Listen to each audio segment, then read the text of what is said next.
I don't know how to put this, but I don't know where my mind is at with games these days, because as I'm playing this game show virtually, I often think about the other games that I often play that I used to enjoy that I no longer enjoy.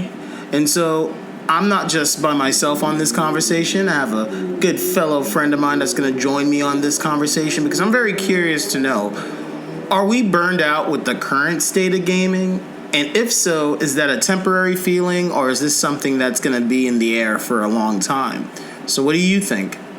Honestly, I think that the way how gaming has evolved to... Wow. My name is Mark, by the way. Sorry about that. I think that the way gaming has evolved the last couple of years, I feel like, especially with first-party developers, third-party developers, studios like Bethesda and EA and all these other things, I feel like they're just getting complacent. And, we're shelling out $60, $70, $80, $90, $100 for these games that are incomplete. And I feel like we're just beta testing for them. And, I'm coughing up all this money to beta test your game only for you to patch it up later on down the line, and for what? Like, I'll give you an example. Games like Madden, games like Call of Duty and Battlefield. These are games that has been staple for us for years, and now all of a sudden now it's just, it's just been crap. Like the last two Battlefield and Call of Duty installments has been horrible. Glitches galore. What else? Just a whole bunch of just basically unfinished games that they just rushed out to the marketplace to meet their quotas. And it's not fair for us gamers who have been stuck with these franchises for decades. And now I feel like this is where gaming is going, and I feel like it's not going to get any better. And until we as gamers make a stand with our wallets, they're going to continue to do what they're doing. So, that's how I feel about that.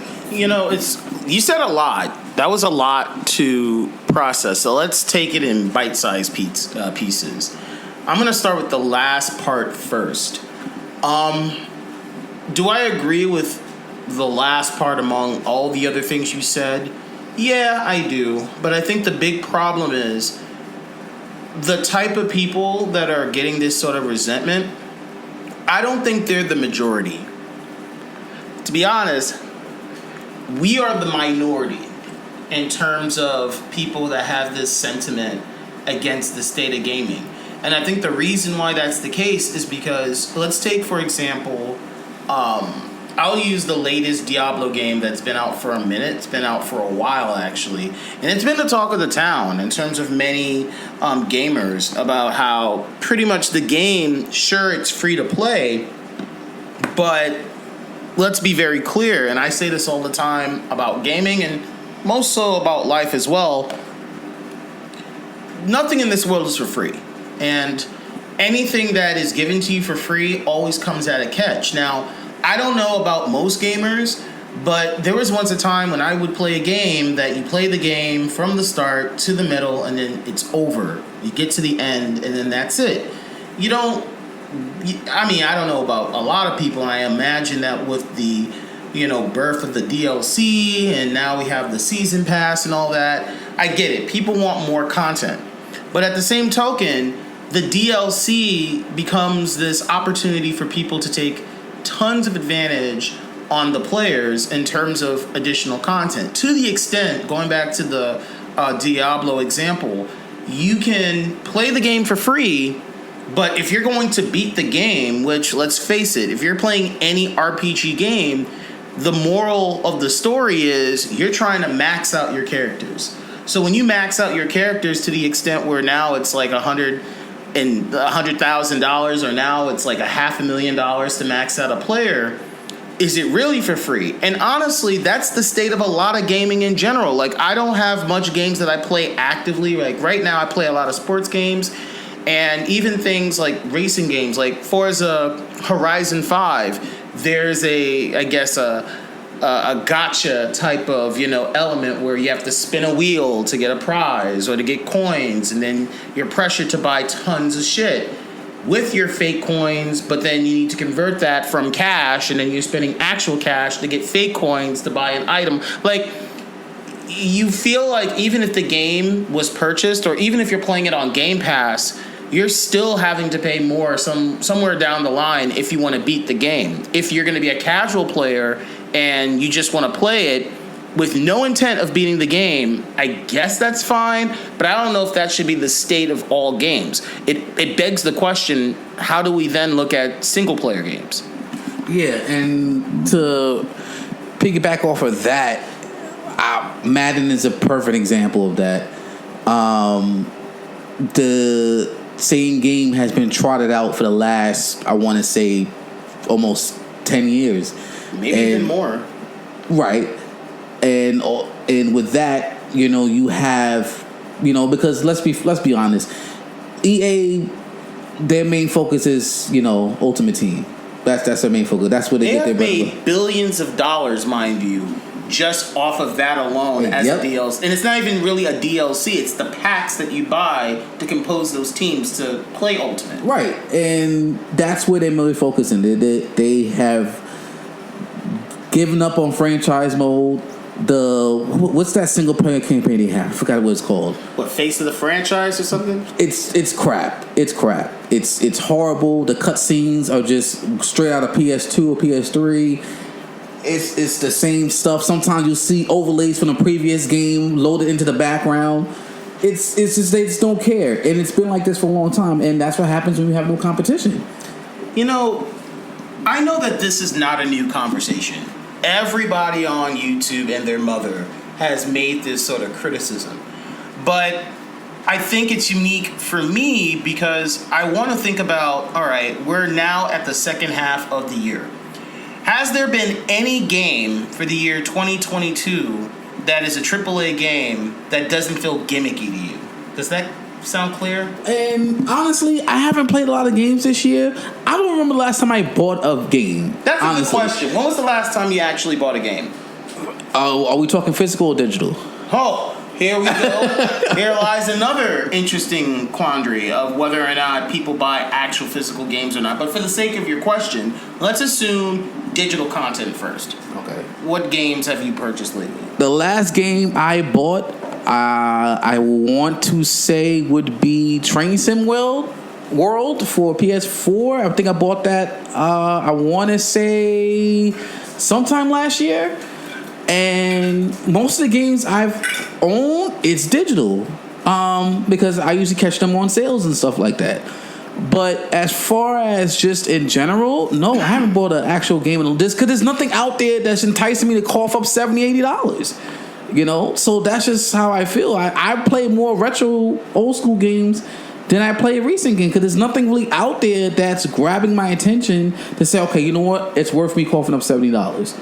Yeah, and everybody that may watch this, before you start giving us a laundry list of a bunch of games, let me be very clear. Yes, there are some games that are single player that is amazing. I mean, recently Elden Ring was like the shit. I haven't played it, not my cup of tea, but I do think that other games that I noticed that are coming from AAA franchises, notably, like you said, first-person shooter games, real-time strategy games, MMORPG games, like, again, there's that gimmick living off of the idea of the microtransaction and DLCs that, yeah, you're going to spend money, and you're going to spend a lot of money, and if you're comfortable with that, that's fine. But for others, the average Joe that's not buying games as often, that can be quite conflicting. Another thing to keep in mind is that now we're living in a world where subscriber services is basically the name of the game. Like, I have a Series X at home, and I have a Game Pass, and quite frankly, I don't know if I'm going to buy games anytime soon, either digital or physical, because you have a catalog of great games to play. And what's really interesting is that a lot of the games in the catalog are single player from the past. Games that, of course they have like maybe DLC patches or DLC attachments to those games, but not often. And if you look at the older games that are on, let's say, Game Pass, you see a lot of games that comes from like the 360 era, some games that even go as far as the original Xbox. And it is a breath of fresh air to play those type of games. But what about the future? Where are we going in the next few years, or where are we going for the end of this year where we would feel comfortable playing a game knowing that it's just you play the game, you beat the game, and that's it, versus online and DLCs and all that? What do you think? I think, honestly, I don't think we're going to go back to where it used to be, where it was quantity over quality. Quality over quantity, because like you said in the beginning, you used to buy a game that you really wanted, that you really liked, and enticed you. The game was completed. You played the game, But the one thing a lot of games had back then was replayability. So, you could play a game, but there was so much things to do. Even though if you beat the game, there was still so much things to still do. And I think that's lost nowadays in today's gaming. I think that we have somewhat moved backwards as far in the gaming community, as far as how we play games. What do you mean by moving backwards? Like, we went to a point from we had more quality games that came out, because I'm not gonna say every game was perfect 3-4 generations ago. There were some duds, but they were few and far between, but you knew how to cipher through that. Now there's some AAA and first party games that are duds, and they expect you to spend way more than you paid for to basically, like I said, beta test their games. And it wasn't like this 15, 20 years ago. I don't want to sound like that old guy, well, back in my day, but let's be honest here. When was the last time you bought a game within the last 3 or 4 years that you felt this was worth $70, or this was worth the extra $50 for day one or whatever? What was the last game you bought within the last 3 or 4 years that made you feel this was worth the money I spent for? I haven't felt that way in a long time, a very long time. And I feel that the way the gaming industry is going, it's not going to get any better. Like I said, games like Madden and 2K and all these other games that are, I think that should be free to play. I feel like until, I feel like the gaming industry needs a reboot. What do you mean when you say a reboot? Like, I think a lot of companies, a lot of developers, I think they need to go back to basics. I think they need to go back. What makes video games exciting? What makes the player want to come back? I think a lot of companies and developers are just looking for their bottom line. I think a lot of them are just worrying about how much money can we make off the consumer, instead of how can we get the consumer to come back and play our games without them spending an arm and a leg. And I think that's lost in today's gaming. I think everyone is just worrying about how can we maximize our profits, how can we squeeze every last penny out of the consumer. It's not like, okay, let's make a great game and let's keep this player coming back and let's build a fan base from there and maybe build a franchise off this game and keep the player coming back. It's no, how much money can we make off this one game? Let's give them the bare bones of stuff.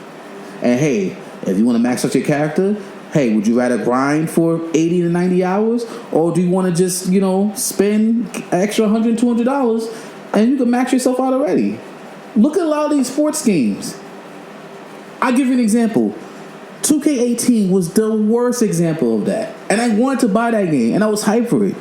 But the microtransactions was beyond ridiculous. And the road to 99, don't even get me started on that. It was so bad to grind. People had no choice but to spend an extra $100, $200 for VC. And you didn't do it, of course. Hell no. I wasn't doing that shit. And I tried to grind that shit. And I'm like, absolutely not. I'm not doing that. And it was horrible. Now, 19 was a little better, but it was still the same thing. But like I said, it wasn't like this before. And like I said, I feel like that's where gaming is now, and it's not going to change. I think that's what it is now. I think companies have seen how much they can make off the consumer by giving them the bare bones and say, "Hey, you want all these things?" And it's like dangling a carrot. Hey, you want all these cool accessories and all these cool level ups, all this cool thing? Fuck you, give me money. And I feel like until there is I don't know what's the best way to put it. I think until the consumer gets tired of the same old, I don't think anything's going to change. Honestly, I think it's going to get worse. Yeah, look, I think that everything you're describing goes into two things. And I'll make the idea of these two things similar to what we've read in books, in case people don't read, because our world doesn't foster the idea of reading these days. But for those that have read in the past, it kind of reminds me of the book The Tale of Two Cities, or A Tale of Two Cities by Dickens. And it really illustrates how gaming looks in that sense, because it's built for two types of gamers. The first thing is you have the individual that doesn't want to spend money for a game. And they're going to play it until they realize that, oh shit, I'm about to hit this wall where either I have to pay for this game to really get the experience, to really not have to grind it out. I mean, they'll grind, but they're going to hit that wall inevitably. And games like Diablo, Infinite, Diablo, you know what I mean, the current version, you're going to hit that wall. Then you have the second type of gamer. And it's the second type of gamer that these AAA companies today cater. We call them whales, right? These are the individuals that you see on TV. Well, when I say TV, I mean, of course, YouTube, Twitch, whatever. But we see them on our small screens, and they're playing these games on these streams where they're spending hundreds of thousands of dollars to show people how ridiculous gaming has been, right? How many videos have I seen on Diablo, for example, where people will demonstrate how much it would cost to level up the game? Those streamers alone are contributing to the millions and millions and millions of dollars that are going into these DLCs. And then you also have people, again, with money in their pocket, money to burn. They don't give a fuck. They're going to basically spend that money anyway. And they're going to spend the extra $10, $20, $50, $100. And they will not mind because they realize, well, I got the game for free. But it adds up. Like, it's similar to where if you have a bunch of subscriber services, right? Similar to television in a way where everybody is buying Netflix or Hulu or Paramount Plus or Disney Plus or YouTube Premium or whatever. It all adds up over time.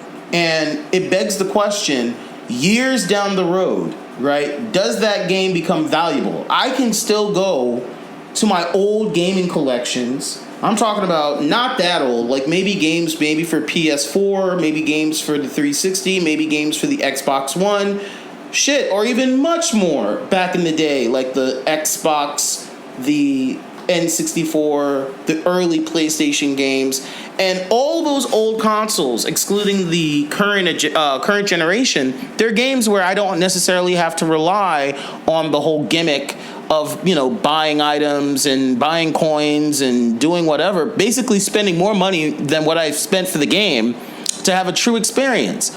And it pushes a lot of gamers into a position of where they are, oddly, from their social economic position to determine how they're going to play the game and how they do gaming.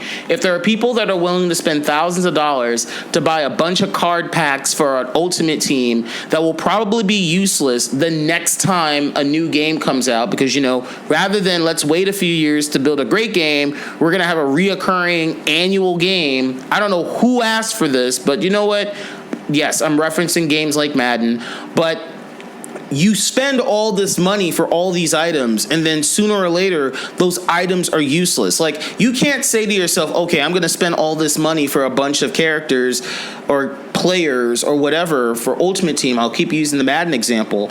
And then when the year is over, a new game comes out, those cards become useless because it's not like you can carry those cards over to the current edition of, whatever Madden edition you're playing in the future, right? You can't take the old shit with you.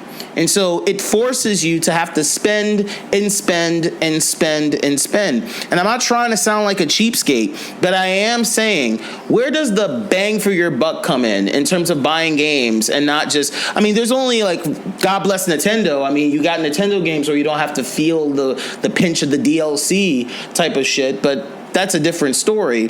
But I can't say that for every game. But to piggyback off what you're saying, it's not about being cheap. If I buy a game, let's just say, we'll still, stay with Madden. If I buy Madden for $70, let's just say that's the base game, $70, right? Why should I have to pay $120 for the Ultimate Madden Edition or whatever edition is the highest edition? Let's just say Ultimate Madden Edition. It's $120 to get, a couple more things? And you're going to charge me twice as much, and it's not being cheap. I see these whales, as you call them, because I didn't even know that was a thing till recently. I've seen so many YouTube channels of these whales busting packs, and saying, "Oh my God, this Madden is that," and it's like, no, because then it's impossible to play people online because you sit here could grind. Why somebody just spent $200 and maxed out all their players and you have not even a chance in hell? Yeah. It takes away the idea of you play the game because you have a skill that might be better than the other, and so the skill alone, that should serve as the upper hand. No, it's I got more money than you, so I can buy more items that can potentially easily beat you, and then you don't have a chance. Right, you don't have a player. We don't have a player because now you sat here and grind, and somebody basically just bought their way to 99 or whatever the highest thing in whatever game you're playing, and it's been like this for a long time. And I feel that the problem with Madden is that there's no competition. What do you mean by competition? Basically, remember back in the day before EA signed the exclusive agreement, there was NFL Fever, there was NFL Game Day, there was what else? NFL 2K. There was so many different games out for the NFL Blitz 2, that there was something for everyone. So you may not like Madden's gameplay, but you like 2K's gameplay. Or you may not like 2K's gameplay, but you like Game Day or Fever. Or if you want the arcade style, you would play Blitz. Once they signed that exclusive agreement, there was no competition. They got complacent because they can just put out whatever they want to put. People are going to buy the game regardless because it's the only thing that's out. And a lot of people know by now 2K is making a non-simulated NFL game. It keeps getting pushed back. But they're supposed to be making a non-simulated game. A lot of people are going to flock to that because they'll take anything over Madden at this point. And I think the only way EA will get basically light a fire on themselves to make a competent game, they need competition. And until that happens, which is not going to happen for another 4 years because they signed an exclusive agreement until 2026. Until that happens, we're going to get the same Madden trotted out every year. It's the same stuff, the same game modes that nobody cared for, the same graphics, the same gameplay. What's the engine that they use for Madden? Is it a Frostbite engine? I think it is. That engine is outdated and it's bad, and you see it every year. Mark, we just played Madden together a few nights ago, and we seen glitches from the game crashes, and I'm playing this on Series X. We're talking about Madden NFL 22. Craps out, or I fall and trip or something, and I'm on the ground, and somehow I tackle you on the ground in the opposite direction, or you my player is defending and I get you, I tackle you, but then I'm going through you. Like all the little things that this game has been around for so long, right? We're about to go into Madden 23, and we're still seeing glitches to this day, right? The game is about to be phased out in less than a month, right? Because Madden 23 is coming out sometime in August. So in about a month, give or take a few weeks, we're going to have a new fucking version of the game. But to this day, we're still seeing these glitches. And so let me be clear. The Madden example is a representation of many other IPs that are dealing with the same situation. Sure, we see that a lot more in sports, but we can definitely make cases in terms of like FPS games where, you know, you have like Halo Infinite, it comes out, season 1, bare bones beyond belief, right? You would have to beg them to do cosmetic upgrades to the game because it was so bland, right? Like, I think now they're about to implement co-op for the single player, right? Like, they didn't even bother to care about single player when the game came out because the cash, the money was in the multiplayer, right? We look at all these other games that we see now in the FPS genre. Call of Duty is like Madden. Every year, there's a new fucking Call of Duty. Every year, it's the same repetitive shit that people bitch about. I don't even need to get into Battlefield. We already spoke about how 2042 became, again, another laughingstock for the EA brand. So when you look at, like, for example, Metacritic that pretty much takes all user rating scores, many of the worst games that are out right now that are AAA are EA games. Or maybe a, you know, Activision Blizzard type of game. I'm pretty certain if we were to look at the top 10, those two publishers would be in the running of the worst fucking companies based off of their worst games. And other companies like, you know, publisher companies like Rockstar, they ain't fucking innocent. Bethesda, y'all ain't innocent. And it's funny because you got bought out by fucking, Activision and Blizzard. But the point is, Microsoft, excuse me, it was bought up by Microsoft. The point is that these games that you were just talking about, Mark, how it used to be polished, it's hard to have competition when businesses are all buying each other. It's harder to have competition where the person that buys the company uses the IP just as a cash cow, just as a cash grab.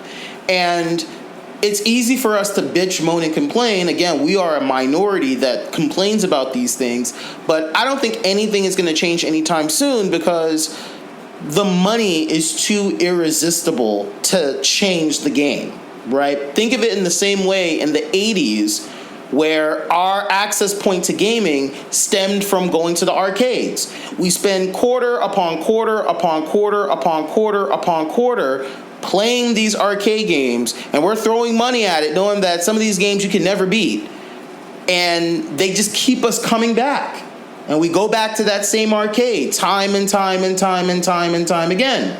So I feel that we're back to where we were in the 80s, home to shitty ass games that is forcing you to spend more and more and more and more and more money. But instead of you going to the arcade, no, it's all in the comfort of your own home. Yeah, and I'm going to leave off with this. I feel until developers and companies see what they're doing, because like you said, it's all about the bottom line. It's all about the numbers and metrics. You know, how much can we maximize our profits and squeeze every last cent out of the consumer? Because that's all it is at this point. That's what Madden does. That's what all these sports games do. That's what all these third party and first party, that's all they do. How much can we squeeze out of the consumer? And until we speak with our wallets and say, you know what, until you give us a quality game, we're not spending any more money. But that's not going to happen because, like you said, we are a minority. These companies are geared towards the casual player. They don't care about us. They've been neglected the long time ago. You know, devoted fan base that was keeping you afloat. They've been left at. They was like, why worry about those when we can worry about the casuals? Because the casuals are going to buy it like sheep every year, no matter what. They're going to buy the latest game every year. They're going to spend all these microtransactions every year. They're going to do it. So why should we care about y'all when we can make our money off the casual consumers? I think this is what's going to happen, and you heard it from me first. Madden 23 obviously is coming out in the next few weeks, or about a month. That's already in play. My prediction is that Madden NFL 24 and many other games are going to end up very soon, within the next, I would argue, the next 5 to 10 years. Many of these games are going to be free. What's going to end up happening is that we're going to make games free, and then all the microtransactions, all the bullshit that makes you have to spend money because grinding is going to be inevitable. It's going to be an opportunity for people to make money off of the grind, you know, the current model of what games are.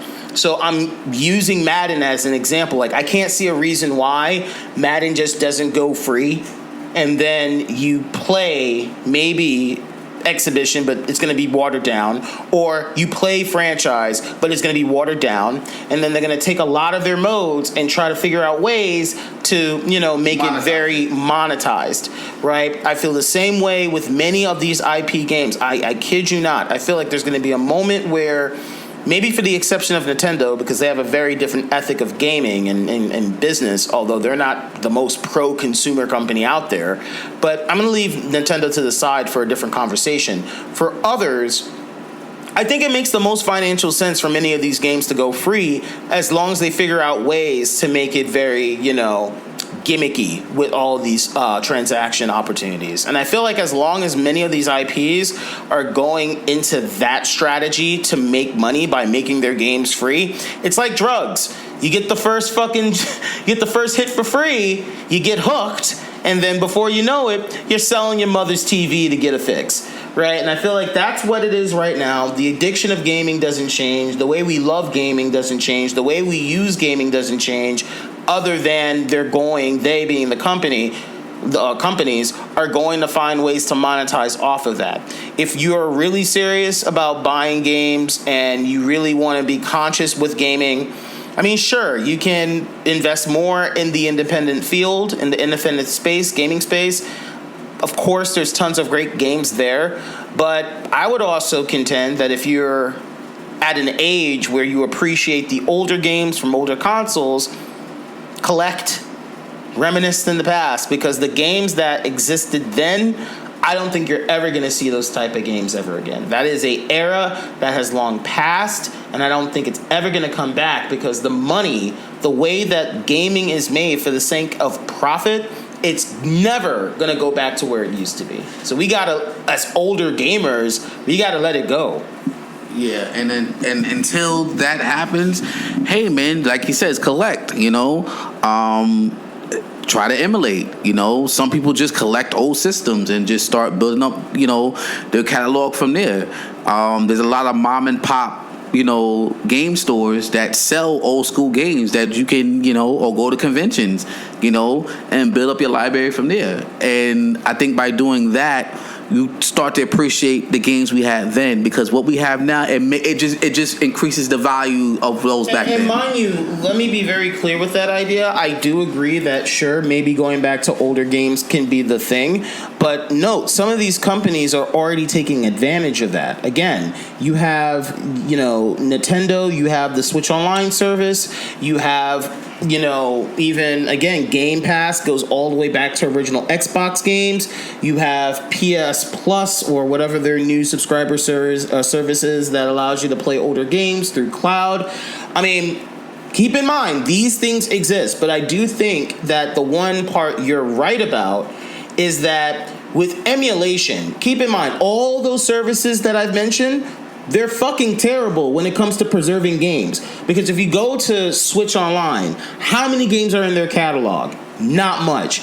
Yes, Game Pass has a really comprehensive list of games, but trust me, it's scratching the surface. Same with PlayStation.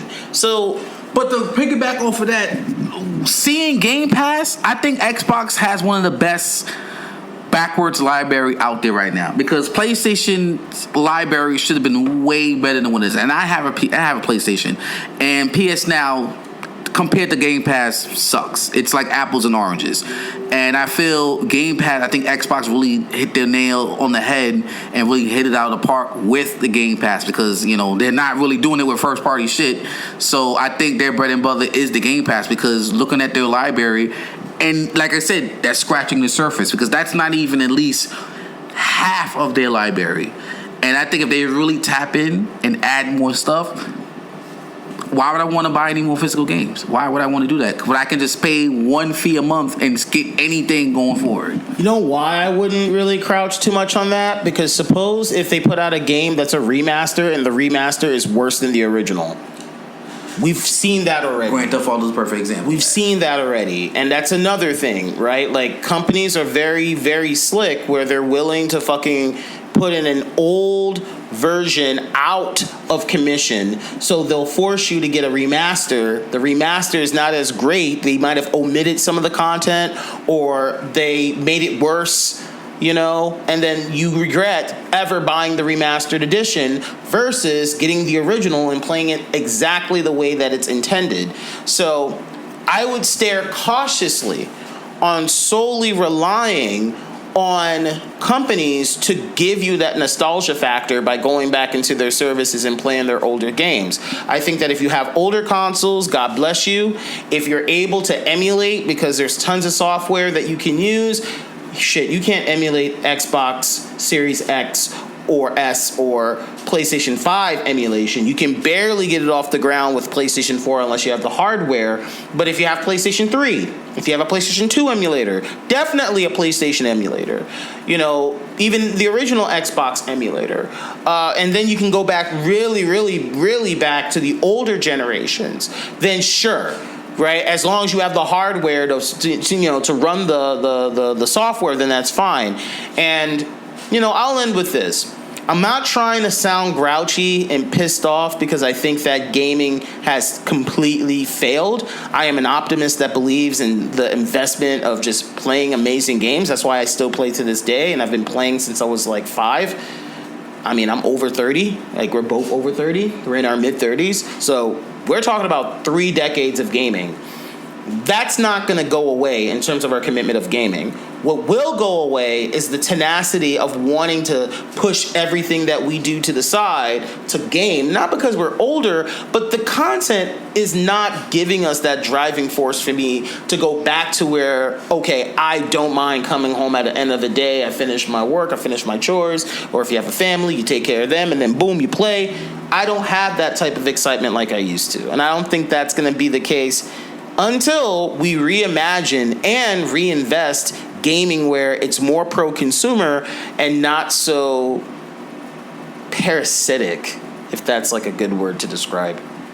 Yeah, and I think that's where we need to move forward with that. And I think until that happens, gaming is going to be where it's at, and it's kind of stagnant right now, and it's not going to change, until they decide to change it. So in the meantime, like I said, enjoy your retro games, and play to win and win to play. So yeah.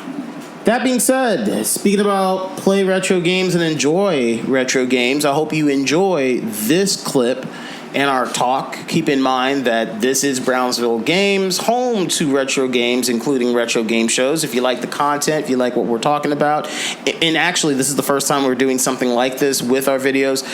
If you like it, like the post so that way it just stays onto your algorithm and you can see more Brownsville Games on your feed. So please, if you like the content, simply click like. Secondly, if you want to see more of this sort of content or just all of the amazing stuff that Brownsville Games has to offer, click the button on subscribe and subscribe to our channel.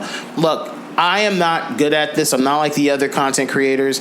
It would be dope as hell to go into the month of September. I'm not even talking about August. I'm talking about the month of September. I would like for that to be at 100 subscribers. Please get me to 100 subscribers. If you can get me to 100 subscribers, I will do a brand new game show marathon with all the games that I currently have, and I will just play more of those. Or if at 100 subscribers, if you want me to play a particular game show, I will play it for you. I will figure something out. We're gonna hit to 100 freaking subscribers because I feel like this channel is amazing and I want everyone to join. So click the like if you like the video.